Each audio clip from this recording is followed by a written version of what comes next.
collision course over the invasion of Rafah. Vice President Kamala Harris threatened consequences if Israel goes forward. Prime Minister Netanyahu says invading Rafah is the only path to total victory over Hamas. In Gaza, the IDF announced after 6 days of fighting, it's eliminated 170 Hamas terrorists who used the Al-Shifa hospital as a base, and it's captured 800 more. This operation isn't over yet.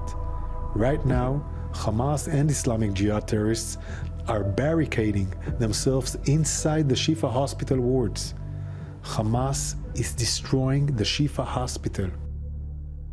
Israeli Prime Minister Netanyahu canceled the meetings because the U.S. would not veto a United Nations resolution calling for a ceasefire in Gaza. So President Biden just took another big step back from Israel. And his administration is baffled as to why Israel is unhappy. This is the same Biden who 3 months ago said, quoting here, "There is no question about the need to take on Hamas. There is no question about that. None. Zero." Turns out none and zero is actually a lot, a whole bunch, because Biden now says Israel should not invade Rafah. So Hamas is hiding in tunnels, using its own people as human shields, and vowing to conduct another October 7. But Israel can only fight where the U.S. says it can fight Hamas. And if Israel didn't get President Biden's message, Vice President Harris now says if Israel goes into Rafah, she won't rule out consequences. Critics are going after Vice President Kamala Harris after she warned Israel about advancing farther into Gaza. She warned. What's her experience again? She seemed to suggest a red line with this advice to our greatest ally in the Middle East. Here it is. We have been clear in multiple conversations and in every way that any major military operation in Rafah would be a huge mistake. Let me tell you something. I have studied the maps. There's nowhere for those folks to go. Are you ruling out that there would be consequences from the United States? I am ruling out nothing. Those consequences could include placing conditions on future U.S. military aid. On Friday, Israeli Prime Minister Benjamin Netanyahu told Secretary of State Israel's decision. I also said that we have no way to defeat Hamas without going into Rafah and eliminating the rest of the battalions there. And I told him that I hope we will do it with the support of the USA, but if we have to, we'll do it alone. Today, Israelis here in Jerusalem are celebrating the biblical feast of Purim, celebrating when Queen Esther defeated a Persian plot to exterminate the Jews. It's especially meaningful this year when Jews again feel they're fighting for their survival after October 7th. It is impossible to defeat the sheer evil by leaving it intact in Rafah. As in ancient times, like our brothers, we are also united. We are fighting and will be victorious. We will enter Rafah and achieve total victory. This is very clear that the official position of the Biden administration is to allow Hamas to win. That is their position. They are saying very clearly Israel should just stop. Don't pursue Hamas in Rafah, even though we know that there's at least 40% more. The Israeli government, they say we've got about 40% of the tunnels and Hamas's capability knocked out. We've still got to finish the war. We've got to beat them. Everybody knows that actually, if you leave any of Hamas intact and they end up being able to come back and recontrol Gaza, that is going to be a disaster for the region and for global security and America's national security. Despite all of that, the official position now from the Biden administration is no, you can't do Rafah. Do it some other way. Jake Sullivan up there saying, oh, there are other ways in which they can win this war, not telling anyone, least of all the Israeli government, how they're supposed to win when you have Hamas deliberately, as we've known all along, using their own citizens as a shield and sacrificing them in order to cling on to power. But that's the Biden position now. It is totally disgraceful. It is totally driven by domestic politics.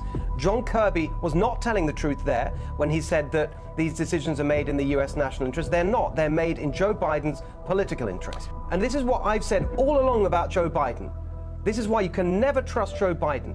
Right from the beginning, he's 50 years in politics. He is a totally unprincipled machine politician. All along, he's been on every side of every issue, abortion and taxes, you name it. Why? because he's a machine politician who doesn't actually have any principles, doesn't believe in anything except his own political advancement. And now we see that being played out. By the way, there's an article I encourage everyone to read in the New York Times today, David Brooks, columnist, who says very clearly in that he's talked to all the experts, Israel is doing much more to protect civilian life now than even we did in Iraq and Afghanistan. They're bending over backwards already. We have to support them. The U.S. backed down from its stance of linking a ceasefire to the return of the hostages. He added, it gives Hamas hope that international pressure will allow them to get a ceasefire without releasing our hostages. In a statement after the vote, Hamas praised the resolution. Others, like former U.S. Ambassador to Israel David Friedman, wrote on X, just a naked demand for Israel to hand Hamas an ill-deserved victory. Hamas is celebrating the result. That tells you all you need to know. This morning, a stunning bridge collapse at the Port of Baltimore. The entire Key Bridge is in the harbor. The Francis Scott Key Bridge plunging into the water overnight after it was hit by a cargo container ship. I wanted to know what the bang was. Ship hit the Key Bridge, sinking. The bridge is gone. Holy hell. Video shows smoke coming from the ship before it hit the bridge. The bridge is normally a major artery spanning the Patapsco River, and though the collapse happened in the early morning hours, 1:30 a.m., video shows cars crossing moments before the ship hits. The traffic then paused, but vehicles were still on the bridge as it then crumbled into the water. Fire department and Coast Guard teams rushed to the scene, rescuers searching the water overnight. Still very much in an active search and rescue posture. Our sonar has detected the presence of vehicles submerged in the water. The ship is an almost 950-foot container vessel called Dali, headed from Baltimore to Sri Lanka. The Synergy Marine Corporation saying it collided with the bridge pillar, and all of its crew members, including the 2 pilots, have been accounted for. The ship reportedly lost power while in the water. This morning, with the sun rising, search teams continue looking for any survivors in the water as the Baltimore area reels from a major collapse. According to the latest reports on this, I pulled this up. This is an article from the dailymail.com. Doomed cargo ship Dali was being piloted by a local crew, listen to this, who were trained to avoid obstacles in the Baltimore port. As it emerges, a 100,000-ton vessel lost control and propulsion. Again, I want to state that. They lost control and propulsion moments before smashing into the bridge. Now, here's another video. It gives you a little bit more detail in this, and you can see in this video where the lights, the ship loses power, then it comes back on, then they lose it, and then they strike the actual bridge. Watch this, check this out. So you can see it here on your screen. There goes the power. Power goes out. It's still moving forward, heading right to, look at the cars, guys, on the bridge passing over. Has no clue what's about to happen. Lights come back on, and then it, like literally feet away from the bridge, you'll see, here comes more cars going through this bridge. You guys that are watching a visual of this, boom, lights go out again on the ship, and then here comes the impact. Again, this would be absolutely terrifying if you were on this bridge from the visual of these vehicles, from their perspective. And it's edging closer to the bridge, to the pillar, the columns there holding up this bridge, and then wham, there it is. Slams into it, looks like right there, and then there goes the bridge as it collapses. Now, here's some interesting things about this bridge. I'm gonna pull this up now. This bridge is known as the Francis Scott Key Bridge, known originally as the Outer Harbor Crossing until it was renamed in 1976.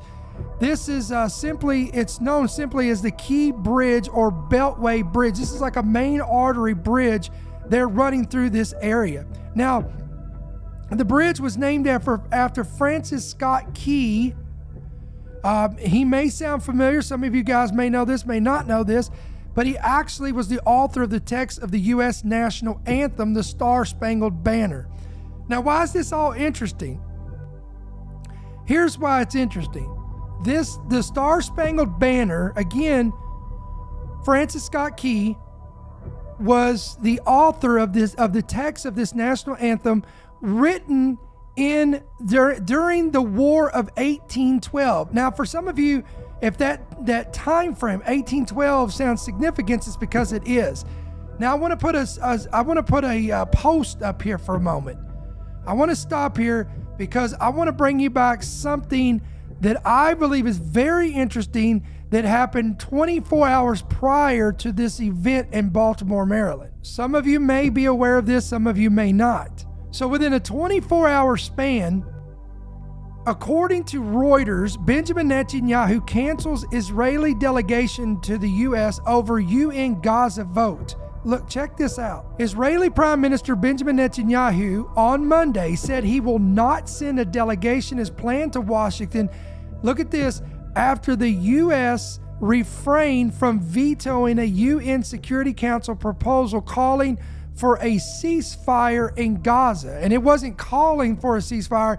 The UN Security Council, listen to me guys, was demanding a ceasefire from Israel. Here's another headline on this. Train wreck. Biden and Schumer putting U.S.-Israeli relations on a collision course. According to a report by Joel Rosenberg, and he is known in prophetic circles dealing with eschatology and end times, I want to read a little bit of this article from Charisma, in which he shared that, quote, Biden is attacking Netanyahu behind closed doors with vulgar and obscene language, and the White House aides are leaking these dialogues to the mainstream media.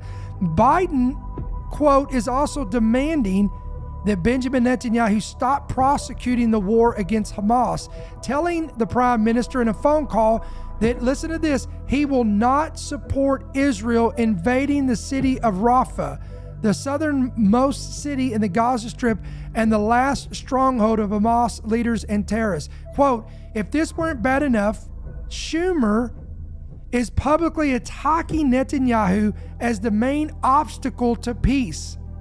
Again, saying that Netanyahu has, quote, lost his way and calling for immediate elections in Israel to get rid of him. Stop. Guys, listen, you've heard me warn about this. I'm not the only voice out here warning about this, but you guys that are regular listeners of our program and viewers on a week-to-week basis, you've heard me say that when I see this kind of stuff and this kind of information and these kind of headlines, it absolutely terrifies me as an American, because I understand a principle of Genesis chapter 12, wherein which God made a covenant with the nation of Israel, the land of Israel, and he told Abraham, those who curse you shall be cursed, those who bless you shall be blessed. And there, listen, America and all the nations that has ever tried to come and divide the nation of Israel, it has never gone well with them.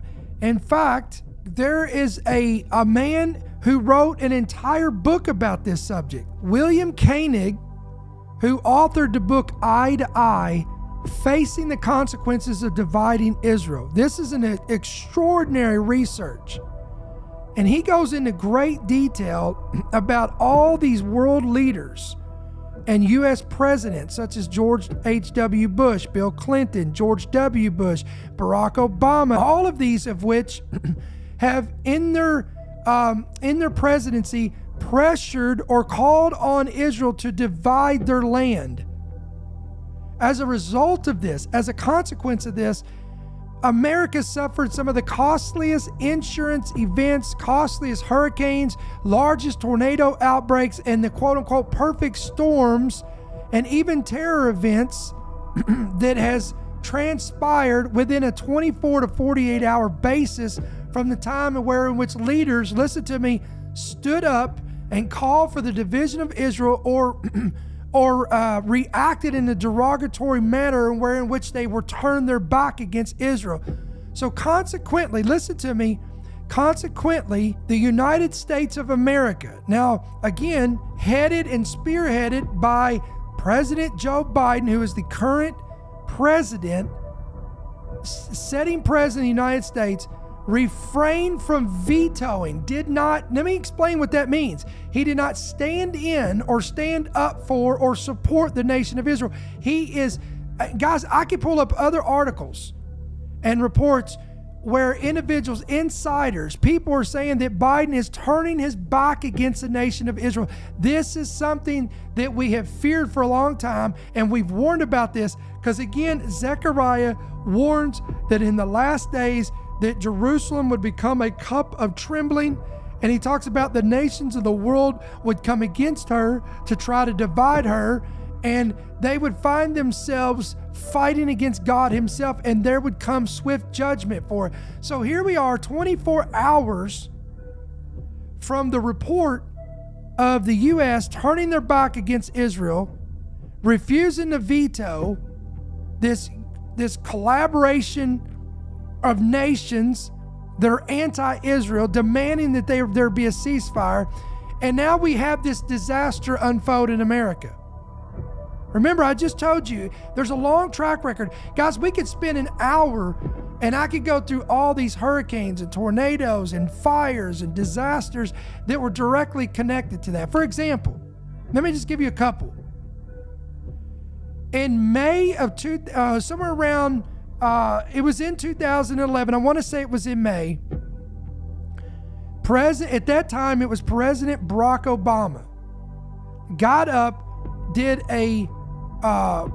and addressed the nation, wherein which he called for Israel to go back to the pre-1967 borders, which would ultimately, he is calling for the division of Israel. Within a 24 to 48 hour span of that time, a massive tornado, an EF5, ripped through Joplin, Missouri, and caused catastrophic damage. Then only a few months after that, so the pressure kept going with Obama while he was president of trying to divide Israel. He kept bringing it up in conferences. He kept bringing it up in hearings. He kept bringing it up in conversations. And then we fast forward. Again, this is in 2011. You go from May to August of 2011, and on August 23rd, 2011, a magnitude 5.8 earthquake struck 84 miles southwest of Washington, D.C. And listen to this, as a result of that earthquake, the Washington Monument was damaged. So listen to me. So here we have, fast forward to 2024, we have we have Biden, who's turning his back against Israel. He refuses to veto this collaboration of nations coming to demand Israel, to demand a ceasefire. Behind the scenes, Biden and all of his administration is working to try to divide Israel and Jerusalem for land for peace. And then within 24 hours, we see in Baltimore, Maryland, a bridge collapses. They still don't know why. They still don't know how. They're saying it wasn't terrorism, but they can't figure out how this happened.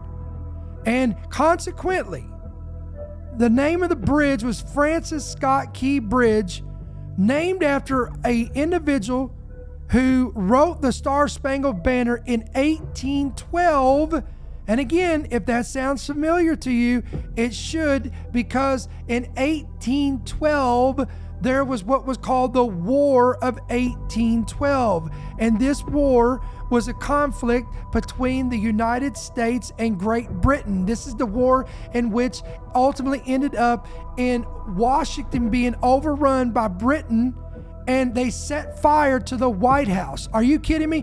And listen, also, consequently, this is also the same time frame wherein which it was the last time that a comet was seen in the heavens in our solar system that was visible to our eye here on Earth in 1812. You've heard us talk about this in the other podcasts.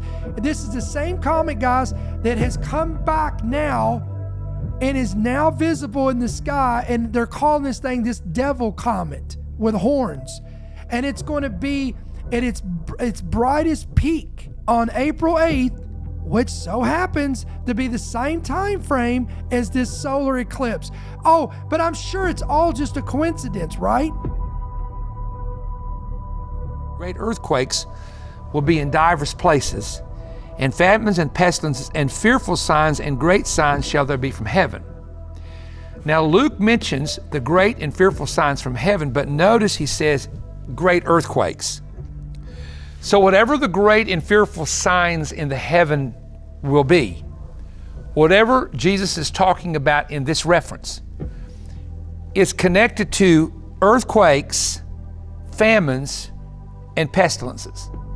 And notice he said fearful and great. The Greek word there, great, is mega. It's large. It's something big. But I want to say it again. As I was looking at this verse, I was impressed with the fact that earthquakes are mentioned, and then it's connected to the latter part of the verse, which talks about great and fearful signs in the heaven. Now, why would Jesus talk about great and fearful signs of the heaven when in Matthew 24, he says, there will be wars and rumors of wars, famines, earthquakes in divers places. These are the beginning of the birth pains. There will be signs in the sun and the moon and the stars, and upon the earth distress of nation with perplexity, the sea and the waves roaring. Now Jesus in that reference doesn't mention, he mentions the sea and the waves roaring, but he also mentions signs in the sun, signs in the moon. Now how in the world are there signs in the sun and the moon? And the answer is, in Joel 2 and Acts chapter 2, it talks about the sun will be turned to darkness and the moon to blood before the great and terrible day of the Lord. The great and terrible day of the Lord is the tribulation. We're not in the tribulation, but we're headed there. So these cosmic signs will happen before the great tribulation, but there'll be a sign that the tribulation is coming in the future. I believe God has given America's last warning in the skies. There have been 3 great eclipses. One is coming that marks the United States out purposefully.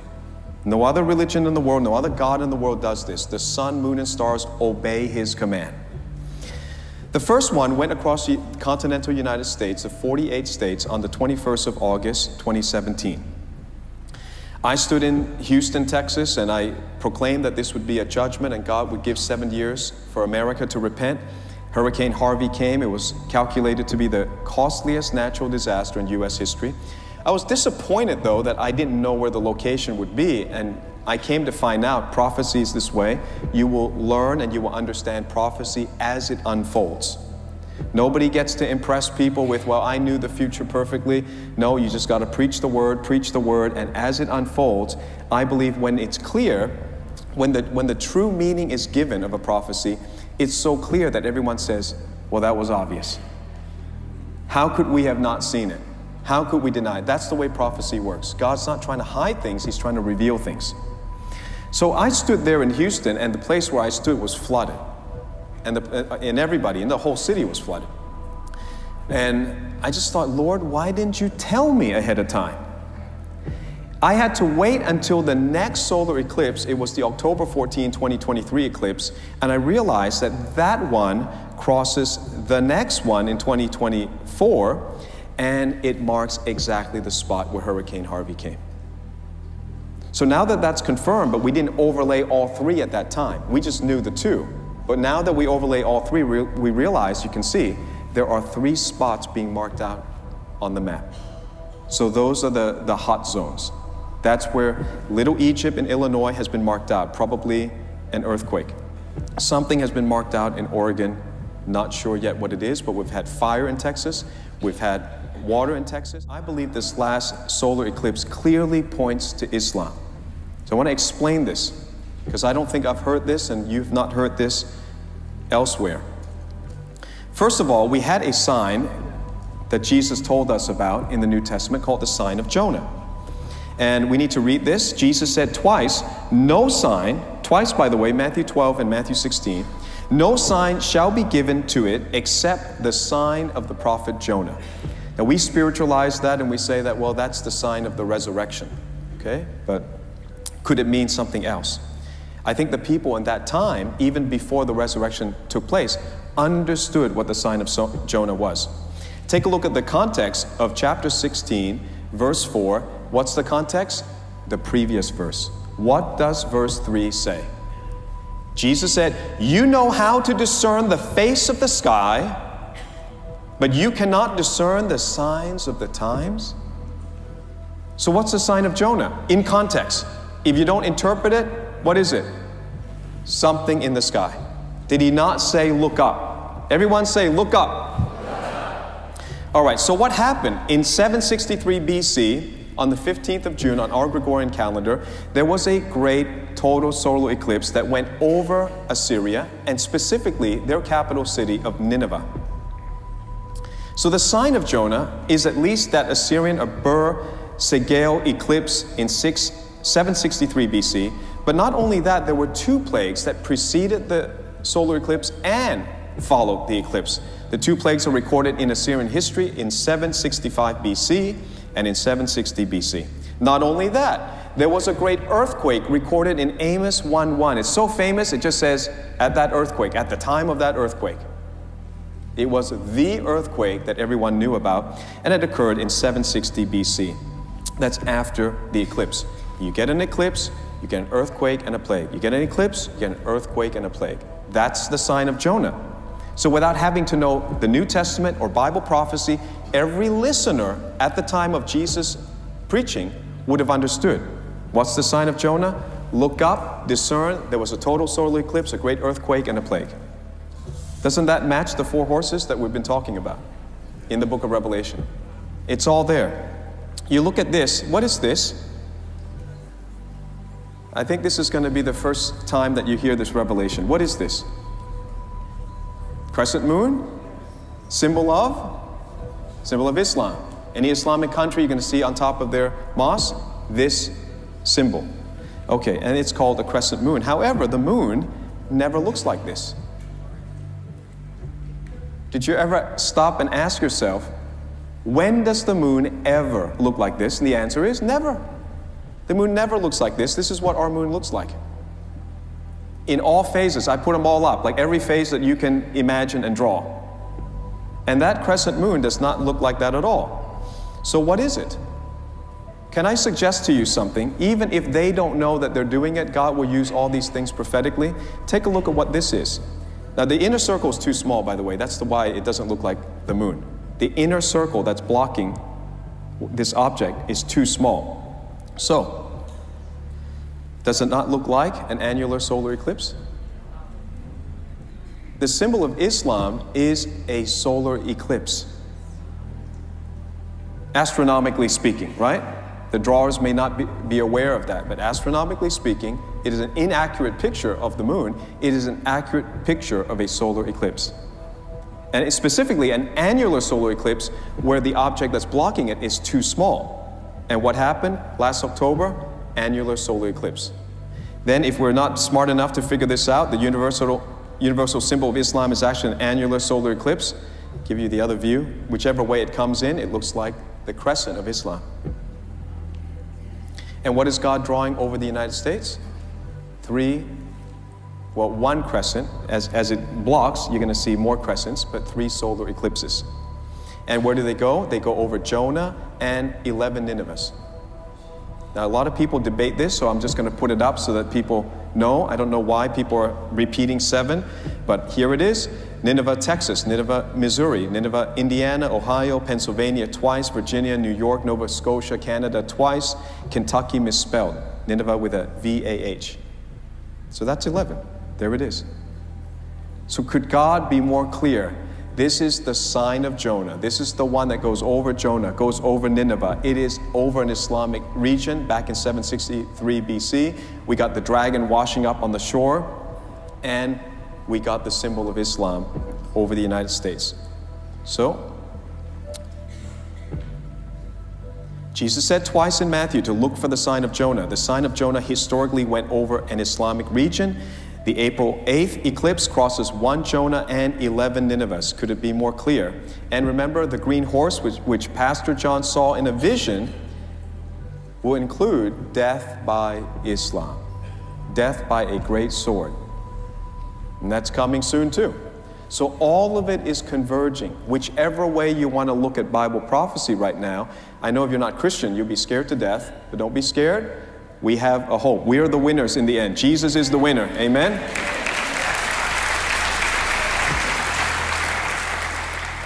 Not only that, the 3 solar eclipses spell 2 Hebrew alphabets, the Aleph, the first one, and the Tav, the last one. This is the ancient way of writing it. Aleph Tav means the completed alphabet. Everything's included, completed alphabet. How long does it take for God to draw this over the United States? Imagine taking 7 years to draw 1 letter. God is super patient. He took 7 years to draw 1 letter. 7 is the number of completion. So what does this mean? I would say that this seems to indicate what God's been giving me with the President Trump's unfinished business and my message on biblical justice. It looks like it's a confirmation of a great reset is coming. A great reset. We've completed it. We've completed in time. We've completed in the way we've done things, and it ain't working. As much as we glorify the founding fathers and our Constitution, it ain't working right now. So what's going to happen? I don't propose any violence, any revolution, but something is going to happen that's going to shock us. And it's going to be the opportunity, not for Klaus Schwab and Yuval Noah Harari to do their great reset of super control, of replacing our system with Marxism. No, it's going to be an opportunity for God's reset.